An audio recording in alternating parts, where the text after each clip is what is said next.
mwari muzi yuko ariyo mpamvu ibyanditswe byari bivuga ngo mu ijuru nta kintu gihumanya kizabaho. Nimba umuntu atanywa amazi, ibyanditswe byera byerekana yuko uyu muntu ikintu cya mbere aba ameze nk'iy'ingamiya. Nawe muri uwo mwanya umuntu wese utanywa amazi yashyirwa mu cyiciro cy'inyamaswa zigira ute, zizira. Uwo muntu arahumanye, aba afite imyanda myinshi, kandi uwo muntu atihannye nta nubwo azajya no mu bwami bw'Imana, kuko nta kintu gihumanye kizabona ubugingo buhoraho.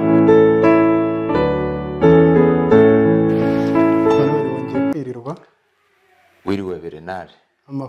Amakuru ni meza. Tunejejwe no gushima Imana muri uno. Amen. Reka twongere kandi duhe ikaze abadukurikiye. Ntekereza ko iyi gahunda imaze kumenyerwa ko turi kuganira ku nsanganyamatsiko ivuga ngo iki? Insanganyamatsiko ivuga ngo ibibabi byo gukiza amahanga, umuti ku ndwara z'ibyorezo ndetse n'izindi ndwara.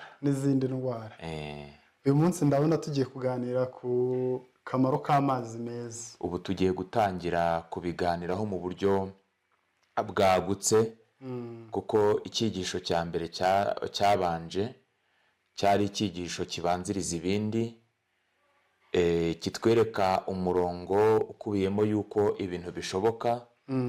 Muri iyi minsi nubwo turi mu bihe bikomeye cyane, isi yugarijwe n'indwara z'ibyorezo, suko kandi ukabona yuko ari ibintu bifite umuvuduko udasanzwe kandi bigaragara nk'ibyananiranye. Icyo cyigisho cyatweretse yuko atari impamvu z'uko igisubizo kidahari, ahubwo nuko uruhande kirimo amahanga atifuza kuhareba. Rero umugambi wacu muri ibi byigisho ni ukwerekana yuko ibibazo isi irimo muri iyi minsi, by'umwihariko ibibazo bigendanye no guhangana n'indwara z'ibyorezo, indwara zandura n'izitandura, nubwo ku rundi ruhande bigaragara nk'ibyananiranye, ariko si uko igisubizo kigize ute kidahari, ahubwo igisubizo cyabyo kirahari. Ariko ikibazo gihari ni uko uruhande kirimo amahanga n'abatuye isi ntabwo bifuza kuhareba. Rero icyo gisubizo kiboneka mu ijambo ry'Imana. Iri jambo ry'Imana ahanini abanyamadini barikoresha kugira ngo bagire ku byo baba bari kwifuza, bigatuma rihabwa ubusobanuro bubi cyane. Iyo ugiye kureba usanga yuko muri iyi minsi bitewe n'ukuntu Bibiliya iba yaragiye yigishwa abantu, nta gitabo cyanzwe cyane nk'ibyanditswe byera. Kugeza ubwo abantu bahura n'ibibazo, Imana ikaba yaramaze gutanga igisubizo ku bibazo byose inyokomuntu ishobora guhura nabyo, ariko mu by'ukuri abantu bakaba bumva yuko ibyanditswe byera batari biboneramo igisubizo cy'ibibazo barimo. Usanga yuko abantu bakunze iyobokamana ry'ibitangaza, ibimenyetso, ibintu bidafatika biri aho ngaho, ariko ijambo ry'Imana rikubiyemo amahame afatika. Kandi abantu baba bagomba gukurikiza ayo mahame arikomokamo, maze Imana igasohoza ibyo yasezeranye. Rero twarebeye hamwe ukuntu Imana niyo muganga. Abantu tugomba kwizera ko Imana yaturemye niwe muganga, niwe uzi anatomy, niyo izi physiology, imikorere n'imiterere y'imibiri yacu kurenza undi muntu uwo ari we wese kuri iyi si. Niyo mpamvu Imana iba yarateguye uburyo bwayo, izirikana yuko ku isi hari abakene, izirikana yuko ku isi hari abakire, hari abantu turi mu nzego zitandukanye, bityo Imana igategura uburyo bushobora kugerwaho na buri muntu wese akaba yabukoresha. Niyo mpamvu rimwe na rimwe ibintu by'Imana ku bantu batizera nyine biba bigaragara nk'ubupfu, nk'ubusazi, ariko ibintu by'Imana biratangaje cyane ukuntu Imana ikoresha uburyo bworoheje. Iri jambo rivuga ngo uburyo bworoheje, mu minsi yashize naritekerejeho nibaza impamvu uburyo bw'Imana bwitwa ngo ni uburyo bworoheje, kandi mu gihe ugiye kubukoresha bizagusaba gutegereza igihe kirekire, sibyo? Maze ukajya wabona umusaruro wabwo, ariko nk'uko twabibonye mu cyigisho cya mbere, ni umusaruro aho ukira ukize.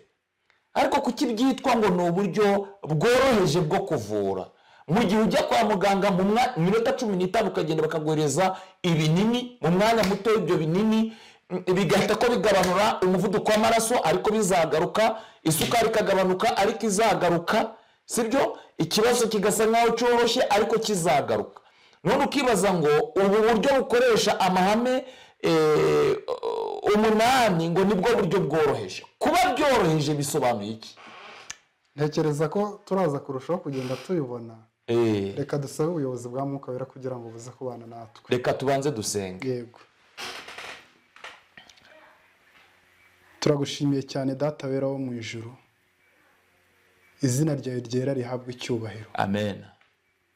Ubana natwe ukatwitaho kandi ukita kuri buri umwe wese ku rugero agukeneyeho. Ukaduha ibidufasha bya buri munsi biri ahadukikije kugira ngo bitubere impumuro nziza itanga ubugingo buhoraho muri twebwe. Amen. Izina ryawe rihabwe icyubahiro. Amen. Igihe rero tugiye kuganira ku byo waremye kugira ngo bidufashe, tugusabye ubuyobozi bwa Mwuka Wera kugira ngo bubane natwe kandi n'abari kutwumva ubabere umuyobozi mu izina rya Yesu. Amen. Amen. Nk'uko wari umaze kubivuga, birumvikana yuko Imana ibizi nyine inzego abantu barimo kandi imenyera ibibafasha bitewe n'umuntu buri rwego arimo. Tugiye kuganira ku mazi meza. Nk'uko twabibonye mu cyigisho cyabanje, tugomba kureba uburyo duha imbaraga cyangwa se duha ubushobozi umubiri wacu kugira ngo uhangane n'indwara. Cyangwa se uhangane n'umwanzi ushobora kuwutera aturutse hanze yawe.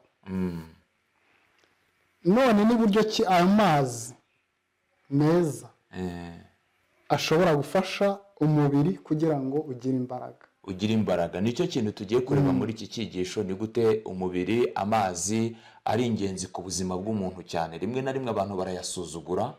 Amazi ni ikinyobwa ubona yuko abantu basuzugura, bagatekereza yuko amazi hari abantu runaka agenewe, ndetse no mu isi tubamo burya abantu bakunda kunywa amazi, bakoresha amazi nk'ikinyobwa cya mbere cy'ibanze. Imbere y'abatuye isi abo bantu bagaragara nk'abafite ikibazo. Ubona rero ko ikintu cyitwa amazi ni ikintu abantu bose basuzugura. Ariko ejo twabonye ikintu kidasanzwe. Kuba Adamu yarazengurutswe n'aya mahame 8. Mbere yuko Imana irema umuntu, hakaba hariho amazi. Umuntu akazasanga amazi ariho. Hakaba hariho imirasire y'izuba. Hakaba hariho ibyo kurya agombaga kuza asanga.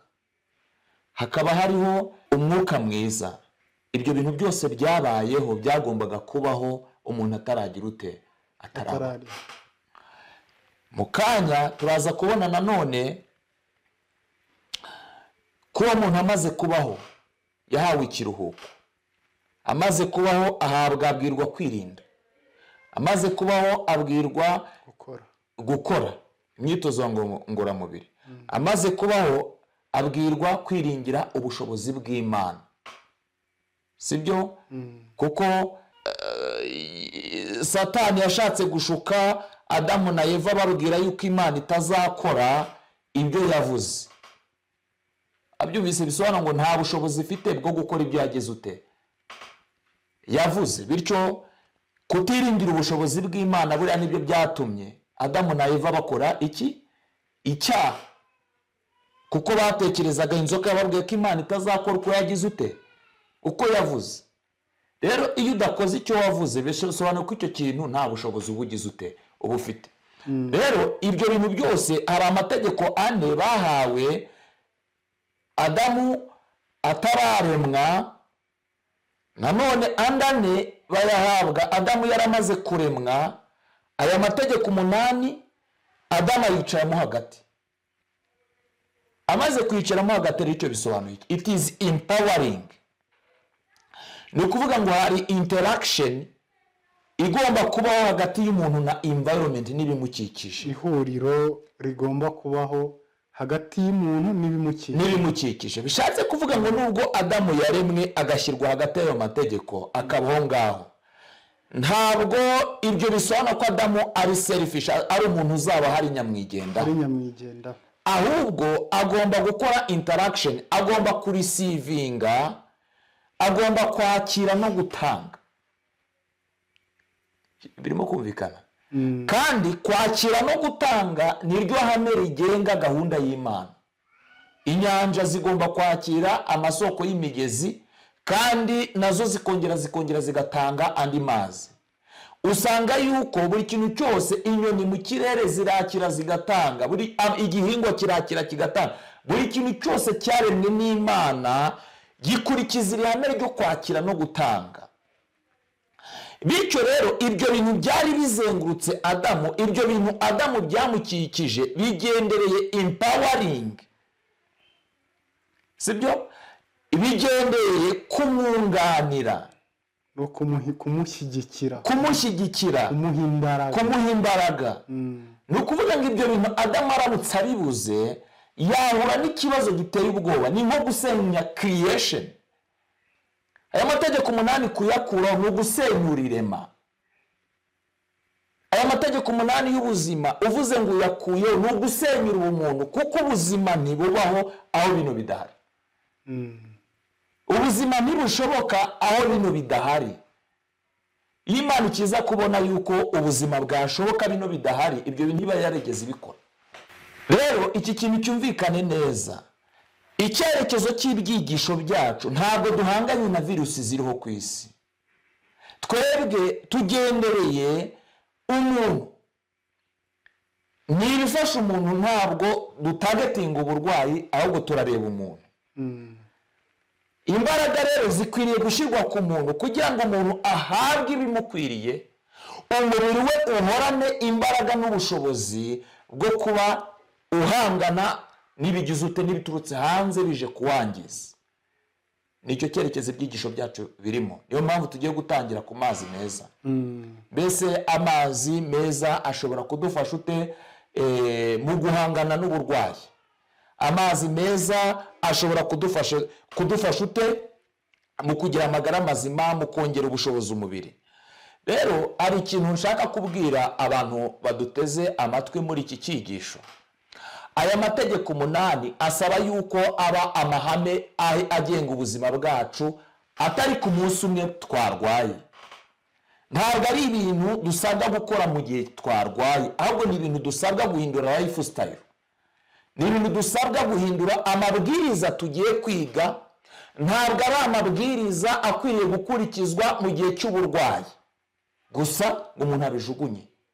Ni amabwiriza akwiriye gukurikizwa n'umuntu muzima ndetse n'umuntu urwaye, kandi mu buryo bw'iteka ryose. Ntabwo ari ikintu kugira ngo umuntu abone umusaruro wabyo, nuko ari ibintu umuntu aba agomba kubaho. Inama, amabwiriza tugiye kubona byose ni ibintu bikwiriye kugira ubuzima bw'umuntu mu mibereho ye yose. Bivuze ngo abantu bagomba guhangana n'akamenyero k'ibyo bamenyereye cyane. Aha rero niho haba urugamba rukomeye cyane, kuko burya iteka guhindura ibyo umuntu yamenyereye biragorana. Ndetse ntekereza ko ari nayo mpamvu usanga akenshi abantu bibagora, ariko niyo mahitamo. Niba umuntu yifuza kubaho agomba guhitamo cyane. Ubuzima tubamo n'ubundi bwa buri munsi bugizwe n'amahitamo. Niba weretswe inzira ikuganisha ku bugingo cyangwa se kubaho, hakaba hari n'indi nzira ikuganisha gupfa, ni umudendezo wawe mu guhitamo cyane.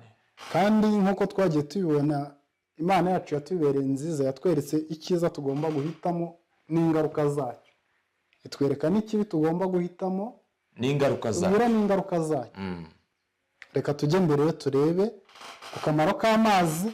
Ariko kandi ntekereza yuko abantu benshi bamenyereye yuko amazi anyobwa hari dushobora kwitega muri kino cyigisho ibindi byinshi byiza by'amazi abantu dushobora kuronka igihe twayakoresheje. Amazi rero ashobora gukoreshwa imbere n'inyuma mu mubiri w'umuntu. Dushobora kuyakoresha tuyanywa, dushobora kuyakoresha no hanze y'umubiri. Amazi agira akamaro, ariko mu cyerekezo cyo guha ubushobozi umubiri kugira ngo ubwawo ushobore guhangana n'ibibazo byose ushobora kugira, no kugira ngo tugire amagara meza. Ikindi rero reka nkubwire, kugira ngo izi ngingo zose, ingingo z'umubiri w'umuntu zishobore gukora neza, zikeneye ibi bintu 8. Bishatse kuvuga ngo kugira ngo ingingo z'umuntu zishobore gukora neza dukeneye amazi. Niyo mpamvu reka dusome 75% by'ibiro by'umwana w'uruhinja biba ari amazi, naho ku muntu mukuru amazi akaba ari 70%. Bishatse kuvuga ngo umwana mutoya abagizwe n'amazi, kandi umuntu mukuru abagizwe n'ikigero kinini. Ahantu ubona ko amazi ari ikintu kitugize. Ibi bintu birakaze. Umuntu urwanya ibi bintu abarwanya n'irema. Umuntu urwanya bino abarwanya n'irema. Niyo mpamvu ibi bintu ni ibyo kwitonderwa cyane, kandi buri muntu wese mu gihe tubyiga akabereza agaciro. Ku muntu ufite ibiro 90, hafi 63 by'umubiri we ni amazi. Ubwonko bugizwe na hafi na pourcentage 85, cyangwa se ijanisha rya 85 by'amazi. Ubwonko urabona amanerone cyangwa se ubwonko ni urugingo rugizwe n'amazi menshi. Amaraso akagirwa hafi pourcentage 83% by'amazi. Imihore, ubwo ni imitsi, inyama, zikaba zigizwe hafi na pourcentage 75% by'amazi. Ndetse n'imisokoro yo mu magufwa igizwe na pourcentage 20 kugeza kuri 25% by'amazi. Ntabwo twavuze amaso, ntabwo twavuze izindi ngingo. Uko ni ukugenekereza dutanga ingero z'ukuntu amazi agize ubuzima bwacu. Kibazo, nimba tubona yuko pourcentage y'ibigize umubiri w'umuntu ari amazi, pourcentage y'ibigize umubiri w'umuntu ari amazi, kubura amazi mu mubiri w'umuntu bisobanuye iki? Bisobanuye umuntu gupfa. N'urupfu. Nimba umuntu pourcentage nini agizwe n'amazi, ubwonko bukaba bugizwe n'amazi ku kigero cyo hejuru, umuntu wese akaba agizwe n'amazi, kubura amazi bisobanuye iki? Ni urupfu. Umusaruro urupfu, ariko ni urupfu rubanzirizwa n'uburwayi. Harabanza hakaboneka ibimenyetso by'uko umubiri wagize ikibazo, umubiri ukabikwereka. Umubiri ukihangana, ugahangana n'icyo kibazo. Umubiri ukwihangana byawe unanira, nta kindi utangira kubona ibimenyetso by'uko nyine urwara, kandi uburwayi bwabwerekeza ku gupfa. Niyo mpamvu buri rugingo, impyiko zawe zikeneye amazi menshi. Kuvuga ngo amazi turayanywa, kandi turi kurebera hamwe amazi meza, ntabwo ari amazi yose. Tugiye guhera uburyo amazi ashobora gukoreshwa mu mubiri imbere. Ni gute umubiri ukoresha amazi?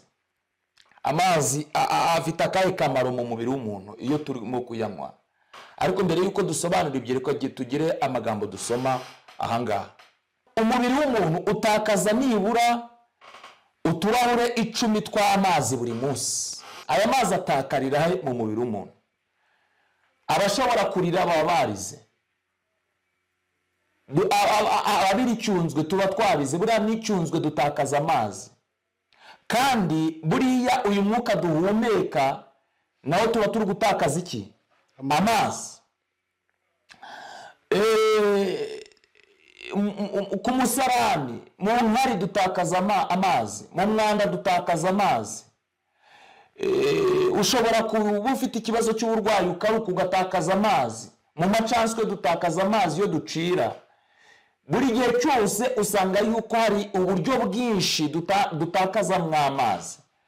Bityo rero nimba hari uburyo bwinshi dutakazamo amazi, tugomba kwinjiza ya mazi twatakaje kugira ngo amazi ahore mbese ari ku kigero kigize ute gikwiriye mu mubiri w'umuntu. Niyo mpamvu ibyo kurya turya bitanga ibirahure 4 kugeza ku birahure 2 kugeza ku birahure 4 by'amazi. Ibyo tuba twariye buriya bitwinjiriza. Nimba uriye imbuto, ukarya imboga, ukanywa amasosi, ugakoresha ibyo kurya bitandukanye, nibura amafunguro dufata ku munsi adufasha kwinjiza amazi angana n'ibirahure 2 kugeza ku birahure 4 ku kigero cyo hagati ku munsi. Ubwo n'amazi twinjiza akomotse mu byo kurya. Bishatse ibi bisobanuye iki? Kugira ngo dukompensatinge birahure 10 byose, andi mazi arava. Birumvikana kugira ngo twuzuze cyangwa se twirinde kubura kwa buriya birahure 10, tugomba kwinjiza ibindi birahure binyuze mu kuyanywa. Tugomba kwinjiza ibindi birahure nibura biri mu kigero hagati ya 6 n'8 by'amazi tugomba kunywa ku munsi. Ubwo ni ukugira ngo bitwereke icyerekezo cy'uburyo dutakazamo amazi n'uburyo duba dukwiriye kugira ute kuyabona. Dukeneye amazi menshi kuko dutakaza amazi menshi, sibyo? Dukeneye amazi menshi kuko dutakaza amazi menshi. Amazi rero nk'uko twaganiriye yuko akoreshwa imbere ndetse n'inyuma mu mubiri w'umuntu, amazi mu mubiri w'umuntu turayanywa, abagomba kuba ari amazi meza. Mu kanya turaza kureba uburyo aya mazi abakwiriye kunywa, abantu bakwiriye kunywa aya mazi. Mu mubiri w'umuntu amazi ikintu cya mbere iyo tuyanyweye, turaza kubibona mu kanya, amazi umuntu aba agomba kubyuka mu gitondo, ukabyuka mu gitondo ufata ibirahure 2 by'amazi y'akazuyaze ukabinywa.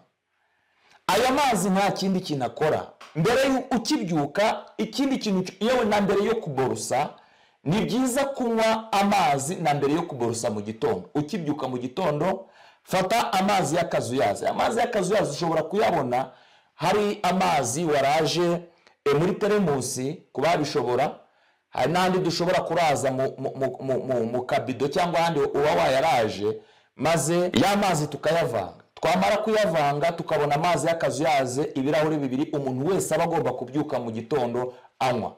Ayo mazi tunyweye mu gitondo aba ameze nka wa mukobwa wabyutse mu gitondo akora isuku akubura. Aragenda agahanagura inzira y'igogora akayishyiramo isuku, kandi ntabwo akoropa cyangwa se akiza imyanda inzira y'igogora, ahubwo aragenda agafasha n'ingingo, akajya mu mubiri agafasha ingingo zose. Amara kugira ngo akore neza akeneye amazi. Igifu kugira ngo gikore neza gikeneye amazi, kandi amazi yavuye mu nzira y'igogora akagenda akajya mu maraso, kuko abagomba guca mu mara mato maze akajya mu maraso. Iyo ageze mu maraso ni iki? Ni ukuvuga ngo arayongereye uburemere bw'iki? Bw'amaraso, sibyo? Amazi akaba yongereye uburemere bw'amaraso. Bityo aya mazi, iyo amaraso abaye menshi cyangwa n'amazi menshi akaba n'amazi akaba menshi mu mubiri, ibyo bisobanuye iki? Ibyo bizatuma umuntu yifuza kugabanura y'amazi, sibyo? Umuntu nanywa amazi niko y'amazi ajya mu maraso, kandi amaraso aba ari kuzenguruka umubiri wose. Bityo y'amazi yihuza n'uturemangingo tw'amaraso bigakora amaraso nyine abatembera mu mubiri. Kandi ayo maraso ikintu cya mbere ayungururirwa hehe? Mu mpyiko. Kuvuga ngo impyiko ziba zikeneye amazi menshi kugira ngo zikore neza. Kubwiye mpamvu ukuvuga ngo impyiko ziyungurura amaraso, zikeneye amazi menshi, kandi iyo ziyunguruye amaraso bishatse kuvuga ngo iby'ingenzi bisigara mu mubiri, imyanda ikajya hanze. Umubiri wose uba wakoze akazi gakomeye, umwijima wakoze, kandi ibisigazwa n'imyanda myinshi bikajya mu maraso. kugira ngo iyo myanda isohoke ukeneye kunywa amazi menshi, bigatuma wifuza kujya kunyara cyane, bityo bigatuma impyiko zinayungurura amaraso, bityo ya myanda igasohokera mu mazi wagize ute uri gusohora. Ibyo rero bisobanuye iki? Bisobanuye ko impyiko zikeneye amazi menshi, umwijima ukeneye amazi menshi, umutima ukeneye amazi menshi, ubwonko bukeneye amazi menshi, ibihaha bikeneye amazi menshi, kugira ngo izo ngingo zose, hari urwagashya, hari imvubura, ibyo bita pancreas n'ibyo bita spleen. Urwagashya cyangwa spleen niho rushinzwe kwica za mikorobe ziri mu mubiri w'umuntu, ndetse no kugira ngo uturemangingo dutukura twashaje dushobore kuva mu mubiri w'umuntu tujye hanze. Izo ngingo zose rero, zose n'amaso n'amagufwa, zose kugira ngo zikore neza zikeneye amazi. Hari ikindi kintu tutavuze. Amazi iyo yinjiye mu mubiri w'umuntu aba afite imyunyungugu. Amazi aba afite imyunyungugu. Iyi myunyungugu ni ingenzi cyane kuko igabanya aside yo mu maraso. Umubiri w'umuntu ukaba alkaline. Bityo rero iyo aside igabanutse mu maraso, burya biba byongereye ubushobozi umubiri w'umuntu mu guhangana n'ibibazo ushobora kugira ute kuba ufite. Kuko umubiri w'umuntu iyo ufite ikibazo cya aside nyinshi mu maraso, uba ufite intege nkeya. Bityo rero iyo amaraso atari aside, bitewe n'uko amazi agabanya aside, ibyo bintu ni byiza cyane. Ikindi, imyunyungugu iradufasha kuko nayo imaze kubivuga. Ikindi rero, burya amazi aba afite n'igice runaka cy'umwuka wa oxygene, umwuka mwiza duhumeka. Uriya mwuka wa oxygene uri mu mazi nawo twabonye yuko mu kanya turaza kureba akamaro kawo, uburyo utwika isukari kandi ugatuma umubiri w'umuntu ugira imbaraga n'ubushobozi. Ukumva rero ibigize amazi turabikeneye cyane kugira ngo umubiri ushobore gukora neza. Hari inyamaswa iboneka muri Bibiliya. Kandi iyi nyamaswa iyo dusomye mu gitabo cy'Abalewi igice cya 11 umurongo wa 4 aravuga ngo, ariko ibi ntimukabirye mu byuza no mu byatuye inzara. Ingamiya kuko yuza ikaba itatuye inzara, ni igihumanya kuri mwe. Ingamiya iruza ariko ntiyatuye inzara, ni igihumanya kuri mwe.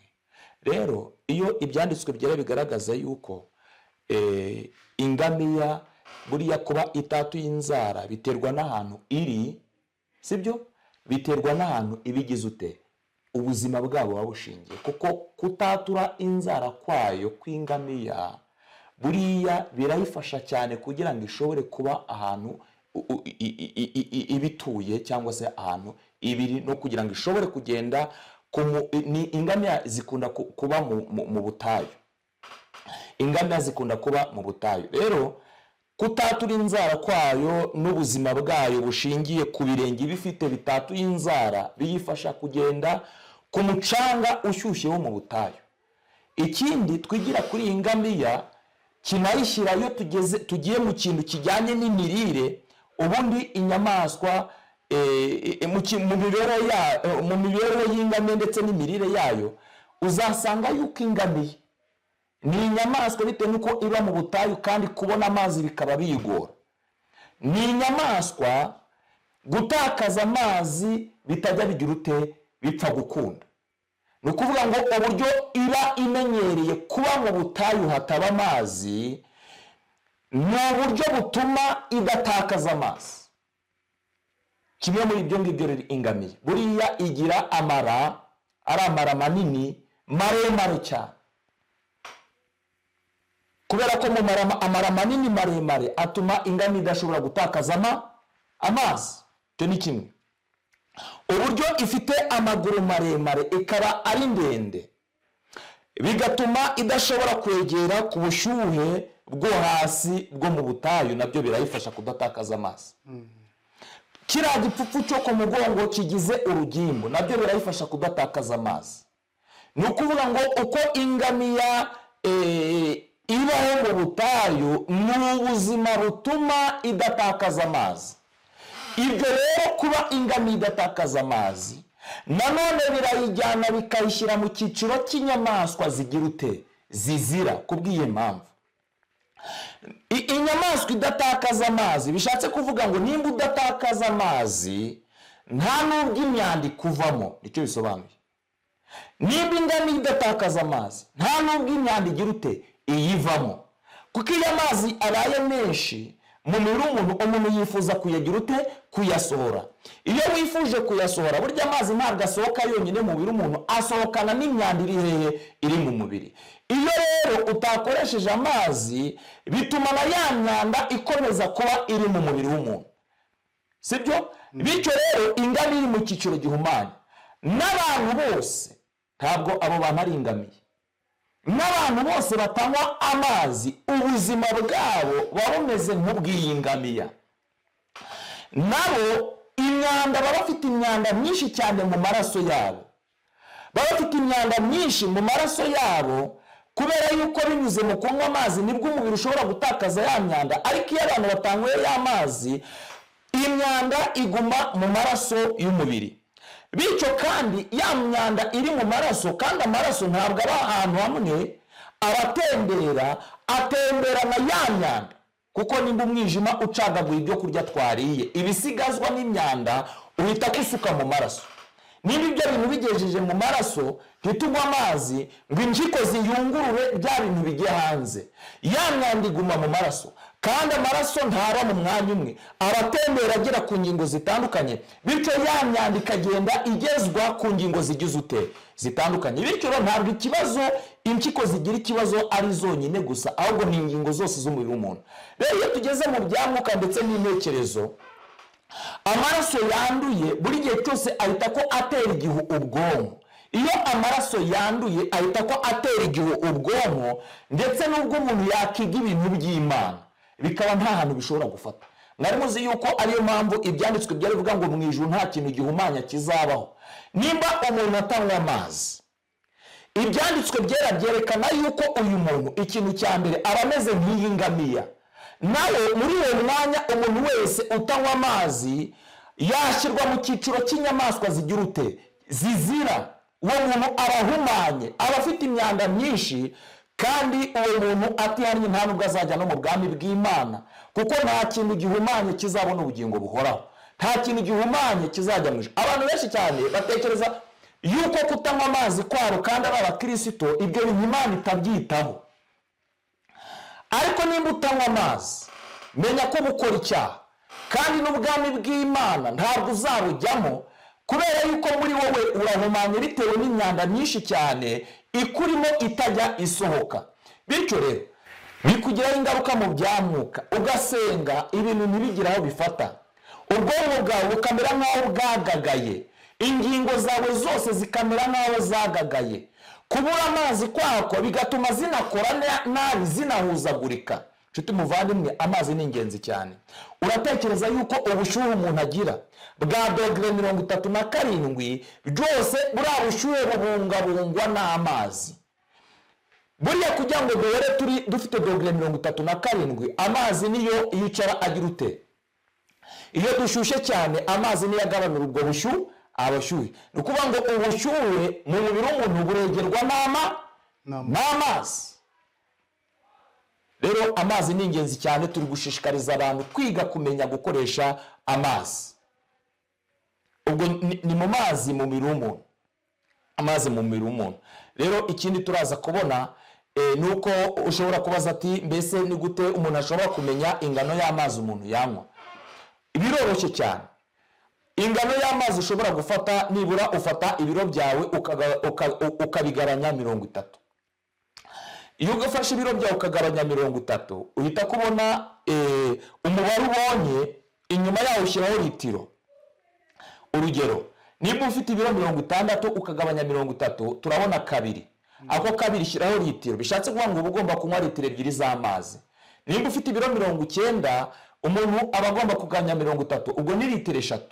bishatse kuvuga ngo kunywa amazi ajyana n'ukuntu ngana.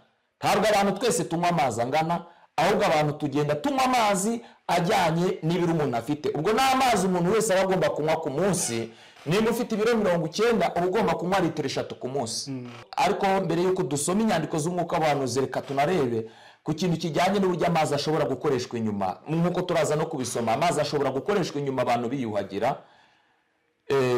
Abantu bagahari tekinike zitandukanye z'ubuvuzi bushingiye ku mazi dushobora wenda kuza kubona muri ibi bitabo mu nyandiko z'umwuka w'abahanuzi, nazo tukaza kuzivugaho. Gukoresha amazi mu gihe cy'uburwayi. Abantu ibihumbi bapfuye bazize kubura amazi meza n'umwuka mwiza, nyamara barashoboraga kubaho. Turi gusoma amagambo aboneka mu gitabo cy'inama ku mirire, agasuri ka 729. Iyi migisha bari bayikeneye kugira ngo bagire ubuzima bwiza. Iyo baba baramurikiwe bakareka gukoresha imiti, bakimenyereza gukora imyitozo ngororamubiri yo hanze, bagafungura umwuka mwiza ukinjira mu mazu yabo mu gihe cy'umuhindo n'impeshyi, kandi bakanywa amazi meza kandi bakanayiyuhagira, baba baragize ibyishimo aho kugira imibereho mibi. Amazi abasha gukoreshwa mu buryo bwinshi mu koroshya uburibwe. Amazi y'urubogobogo ashyushye kandi anyowe mbere yo kurya ikirahure cyayo ntazagirira nabi umubiri, ahubwo azatuma ugubwa neza. Ushobora gufata ikirahure cy'amazi. Nubwo amazi tugomba kuyanywa, si byiza kunywa amazi urimo kurya, kubera yuko iyo unyoye amazi urimo kurya, ikintu cya mbere bita ko bigabanura nuko amazi ikintu ahita akakora, urabona igifu kirekura imisemburo mvuzo, ibyo bita amanzime menshi.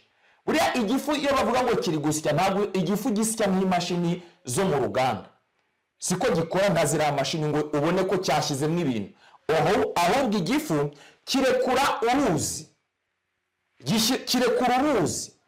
icyo bita gastric juice, ni jus. Urwo ruzi igifu kirekura ruba rurimo aside yo kwica mikorobe ziri mu biryo wariye. Urwo ruzi haba harimo imisemburo mvuzo cyangwa ibyo bita amanzime. Iyo misemburo mvuzo kugira ngo ikore neza hari ibintu bibiri bikeneye. Ikintu cya mbere, ibikeneye ubushyuhe bwo mu gifu, niyo mpamvu mu gifu haba hagomba kuba hashyushye.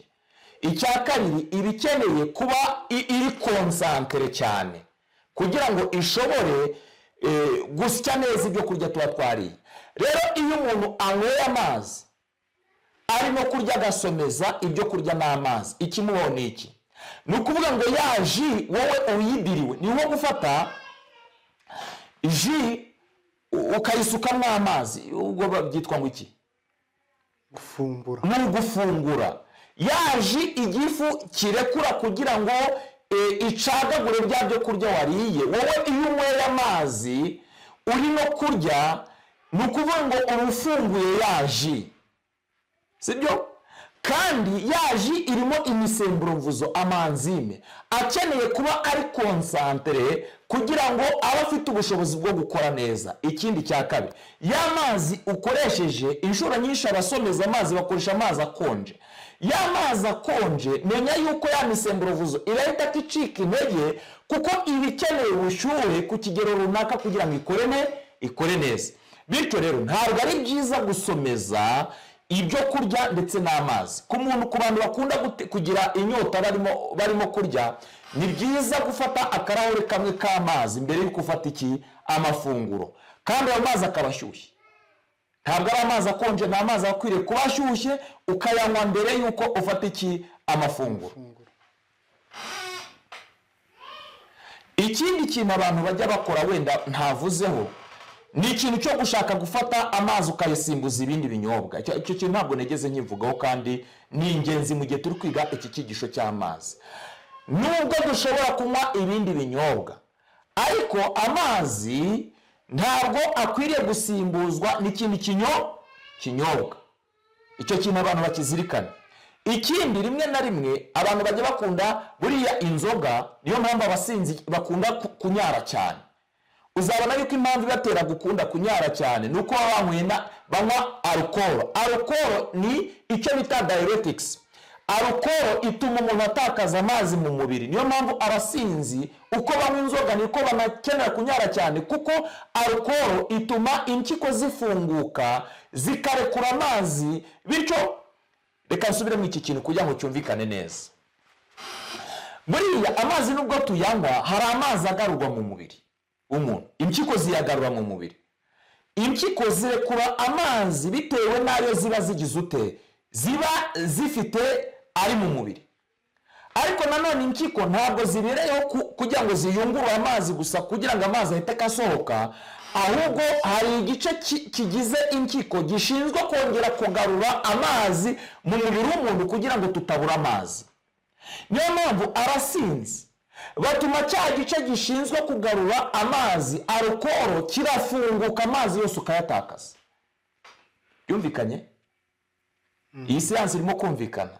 Ni ukuvuga ngo ku bantu bakoresha alukoro, abantu bakoresha ikawa, abantu bakoresha icyayi, ibyo binyobwa bituma cya gice cy'impyiko gishinzwe kugarura amazi mu mubiri w'umuntu gifunguka, amazi ntikiyagarure, ahubwo agasohoka yose akajya hanze, nta mazi agaruwe mu mubiri. Bishatse kuvuga ngo abantu bakoresha ikawa, abantu bakoresha izi stimulants, ikawa, icyayi, alukoro yo mu nzoga, ibyo binyobwa byose bituma umuntu atakaza iki? Amazi. Ikindi, abantu bakunda gukoresha ibinyobwa bitandukanye nk'amafanta, buriya ibyo binyobwa, hari ibinyobwa bisaba kugira ngo bicagagurwe n'umubiri, bikenera amazi menshi bitewe n'isukari nyinshi bigize ute ibirimo. Bityo rero icyo kintu nacyo numvaga ari ingenzi mu gihe turimo kwiga kino cyigisho n'abantu bakizirikanye. Ingingo ya 730 iravuga ngo iyaba mu gihe umurwayi afite umuriro yahabwaga amazi nk'ikinyobwa. Twageze muri cya gihe cy'ubuvuzi, kandi twigishije akamaro k'amazi mu kugabanura iki? Ubushyuhe bw'iki? Bw'umubiri. Reka nkubaze, iyo ujya ubona, wenda hari dushobora kuza kubisoma hano aya magambo yanditse, ariko ujya ubona kuntu ishyamba rishya, ishyamba ryamara gushya iyo bagiye kurizimya nuko bahagurutse indege zikajya kuvoma amazi rikamena muri rya shyamba. Ariko biratangaje kuba umuntu afite ubwenge bw'uko iyo ishyamba ryahiye cyangwa inziga nshya azakoresha amazi akazibya umuriro, ariko umuntu ntatekereze yuko mu gihe umubiri we wahiye atazakoresha amazi, ahubwo azirukanka ashaka imiti antibiyotike kugira ngo igabanye iki, cyangwa n'ubundi bwoko bw'imiti kugira ngo bigabanure iki? Umuriro. Bityo rero amazi mu gihe cy'umuriro ni ikinyobwa cya mbere umuntu aba akeneye kunywa amazi menshi mu gihe ufite umuriro mwinshi, kandi agashyirwaho ibitambaro bitose ku mubiri. Burya ibi bintu byambayeho nk'ubuhamya, ibi bintu bifitiye ubuhamya bw'ukuntu ushobora kuvura umuntu mu gihe umuntu agize ubushyuhe bwinshi. Amazi dushobora gufata ibitambaro tukabishyira mu mazi akonje maze tukarambika kuri uwo muntu, ibyo nabyo bigabanura iki? Umuriro. Uwo murwayi ntiyagira uburibwe iminsi myinshi n'amajoro menshi, kandi ubuzima bwa benshi bwaba bwarakize. Nyamara abantu ibihumbi barapfuye bazize umuriro mwinshi, kugeza ubwo ikintu gitera uwo muriro gihiye kigashira, imbaraga z'ingenzi zikarangira, kandi bapfuye bababara bikabije. Ntibahawe amahirwe yo kunywa amazi yo kuzimya uwo muriro no kubamara inyota. Urabona yuko kutanywa amazi byica ibihumbi byinshi.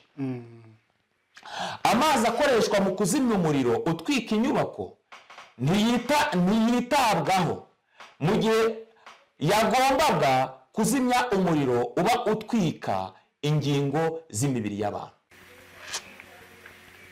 Abantu benshi bakora ikosa ryo kunywesha amazi akonje ibyo kurya. Igihe anyowe umuntu arimo kurya, amazi agabanya amatembabuzi ava mu kanwa, kandi uko amazi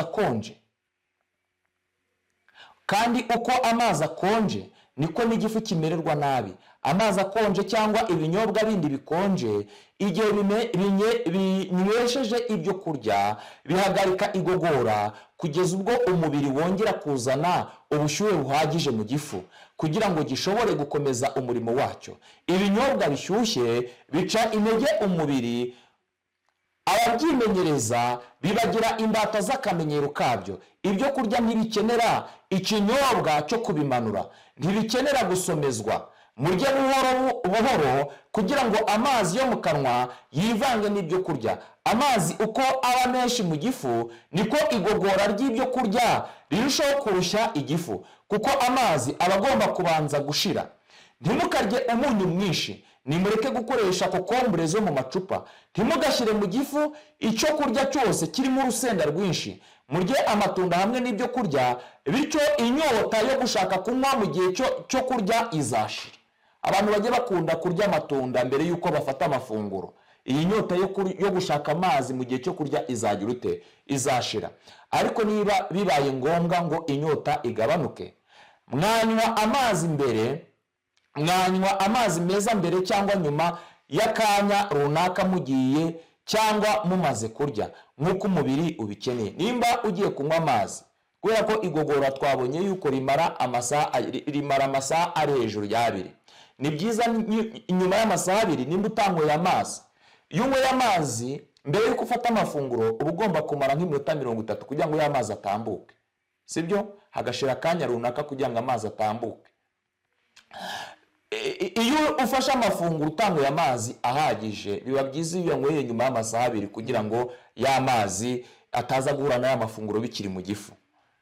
Ntimugafate rwose ikawa, icyayi, inzoga, vino ihiye cyangwa ikindi kinyobwa gisharira. Amazi nicyo kinyobwa kirusha ibindi koza ingingo z'umubiri.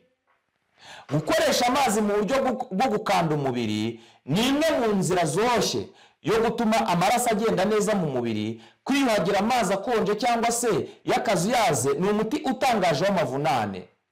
Kwiyuhagira amazi ashyushye bifungura imyenge y'uruhu, bikaba inyunganizi mu kwirukana ubwandure mu mubiri. Iyo umuntu abyutse mu gitondo mu gihe cy'uburwayi, muri iyi minsi urabona yuko abantu barwaye, iyo umuntu abyutse akaraba amazi akonje mu gitondo, ibyo bintu kubera ko tuba twaryamye twiyoroshe amashuka, amaraso ari mu mwanya umwe atari gutembera cyane. Iyo umuntu abyutse mu gitondo akaraba amazi akonje, imitsi imera nk'aho yikanze igakomera, bityo umuvuduko w'amaraso mu gitondo ukirangiza koga amazi uhita ko wiyongera cyane, amaraso akihuta cyane mu mubiri w'umuntu, bityo bigatuma ahubwo ujya washyuha. Uzabireba inshuro nyinshi ukaraba ukonje amazi ya mu gitondo, wayarangiza ukumva ugiye washyuha. Bitewe n'iki? Nuko umuvuduko w'amaraso uhita ko wiyongera, bitewe nuko imitsi imera nk'aho yegeranye. Umuvuduko w'amaraso ukagira ute? Ukiyongera. Kandi uko umuvuduko w'amaraso wiyongereye muri icyo gitondo, niko usakaza amaraso mu ngingo zitandukanye z'umubiri w'umuntu. Gusakaza amaraso aba arimo uturemangingo dushinzwe ubudahangarwa, bityo uba wongereye ubushobozi ubudahangarwa bw'umuntu. Bityo kwirukana indwara ni byiza cyane muri iki gihe cy'uburwayi, ko abantu bakunda kwiyuhagira amazi ya mu gitondo mu gihe ufite ibibazo by'uburwayi n'igihe uri muzima, kuko ni byiza uba wongera ubudahangarwa. Kandi nanone ni byiza gukaraba amazi y'akazuyaze nimugoroba. Ni byiza cyane kuko nanone amazi y'akazuyaze, amazi adakonje ku kigoroba, burya bifungura imyenge y'uruhu. Sibyo tuba dukeneye ikiruhuko, bifungura imyenge y'uruhu, umuntu agahumeka neza, kandi nabyo bifasha ubudahangarwa bw'umubiri, bikongera ubudahangarwa bw'umubiri. Kwiyuhagira amazi ashyushye cyangwa se y'akazuyaze bituma imitsi yumva imerewe neza, kandi bigatera amaraso kugenda ku rugero rukwiriye. Nyamara kuvurisha amazi ntibishimirwa nk'uko bikwiriye, maze kubikoresha mu buhanga bikaba umurimo abantu abenshi batishimira gukora. Ntabwo uyu murimo wo gukoresha amazi mu buvuzi ari ikintu abantu benshi bakunda kugira ute bumva ari ikintu baba bakwiriye gukora. Hari uburyo bwinshi bwo gukoresha amazi ku mubiri kugira ngo bworoshye uburibwe kandi birwanye indwara. Abantu bose bakwiriye kuba abahanga mu byo kuvurira imuhira bakoresha amazi. Ababyeyi b'abagore cyane cyane bakwiriye kumenya uko bafata ab'imiryango yabo igihe ari bazima cyangwa se barwaye. Aya magambo turasoma mu gitabo cya Rengera Ubuzima, paje 116. Aha rero turimo kwerekeza ku musozo. Tubonye ibyiza byo gukoresha amazi, ko amazi ari ingenzi. Hari dusoje ku magambo yerekana icyo bita Ernest yavuze cya hydrotherapy, uburyo dushobora tekinike zitandukanye twakoresha amazi tuvura. Hari abafata amazi akonje n'ashyushye bagashyiramo ibirenge. Ubwo ni uburyo buri muntu wese ashobora kwigamo akoresha amazi hanze y'umubiri arimo kuvura uburwayi. Dukoresha amazi tukayashyiramo ibyatsi tukabicanira, urugero nk'inturusu cyangwa se ibindi byatsi bitandukanye, bityo tugakoresha ya steam y'amazi. Ndavuga bya bintu bizamuka, sinzi ukuntu nabivuga, umwotsi cyangwa se turabyita umwotsi, umwuka ukomotse muri aya mazi tuba twacaniye, tukikavaringa igishuka cyangwa se ikiringiti, maze tukicara y'amazi twashyizemo bya bintu, tukagenda tukagira ute tukayegera cyangwa se tukayicara imbere, maze wa mwotsi ukazamuka utwerekeraho kandi twitwikiriye. Ibyo bintu byongera ubudahangarwa ku rwego rwo hejuru cyane, kandi ubwo ni uburyo bwiza bwo gukoresha amazi nabwo bushobora gufasha abantu cyane muri iyi minsi, ikintu cyitwa kwiyuka dukoresheje amazi. Rero ikintu cyitwa amazi mu by'ukuri ni ingenzi cyane. Tukaba turarikira abantu ikintu cya mbere gukunda kunywa amazi muri iyi minsi. Abantu ntibige gukunda kunywa amazi nk'uko twabyigishije. Abantu mu gihe wumva utamerewe neza n'igihe wumva umerewe neza, byuka mu gitondo ukaraba amazi, ku mugoroba koresha amazi y'iki y'akazuyazi. Ibyo bintu byongera ubudahangarwa ku rwego ruteye ubwoba. Amazi nk'uko twabibonye atuma ingingo zose z'umubiri zikora neza. Kandi nimba turimo kwiga yuko naturopathy ari uburyo bwo kwempoweringa the body's ability to heal itself, kugira ngo for the proper function of the organs, kugira ngo ingingo z'umubiri zishobore gukora neza, dukeneye amazi ahagije kugira ngo zikore neza. Dukeneye amazi ahagije mu kwempoweringa ubushobozi bw'umubiri, kugira ngo urugingo rwose, niba ari ingingo zishinzwe ubudahangarwa, zishobore gukora neza, zirukana amavirusi n'udukoko twa bagiteri mu mubiri w'umuntu. Rero amazi ni ingenzi cyane. Kuri iyi ntambwe ya mbere, muri iki cyigisho cya mbere tumaze kureba, ingingo ya mbere ivuga ngo ibibabi byo gukiza amahanga amazi. Rero Uwiteka atugirire neza. Kubaha Imana dusenge. Urakoze cyane Data wera kubw'amagambo umaze kutwigisha muri uyu mwanya. Turinginga cyane kugira ngo ubuntu bwawe bubane natwe muri ibi byigisho, yaba ari twebwe wakoresheje nk'igikoresho cyo kugira ngo Nyagasani utuvugiremo, yaba n'abantu bakurikiranye ibi byigisho. Twese muri iyi minsi ya nyuma tukugireho umugisha, kandi nta wundi mugisha dukeneye, n'umugisha wo kumvira amahame washyizeho, tukarindwa indwara z'ibigaragara ndetse n'indwara z'ibyamwuka, kandi bikazaba intandaro y'uko tubona ubugingo buhoraho, kandi tukiri kuri iyi si tukagira imbaraga n'ubushobozi byo gukora uyu murimo wawe uheruka, tutabazahajwe n'uburwayi. Nibyo twakiye ubuntu mu izina rya Yesu. Amen.